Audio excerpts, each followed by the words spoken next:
Hey guys, okay, let's turn it around. Okay, so yeah, there's my little place in the darkness. There's no light here. Just a sec. I'll turn on the sensor.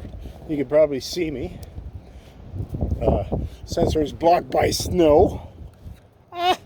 Okay, bright light. So there you go. Okay, I just finished shoveling the path. I'll show you what's going on here. It started to snow around 9 o'clock this morning. It is 20 after 5, so several hours. And that's the third time I shoveled a path. So there's the car. But yeah, this is what it looks like. So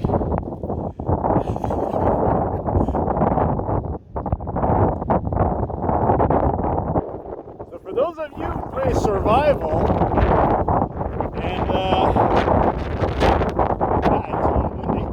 those of you who play survival and these guys that are getting cold at minus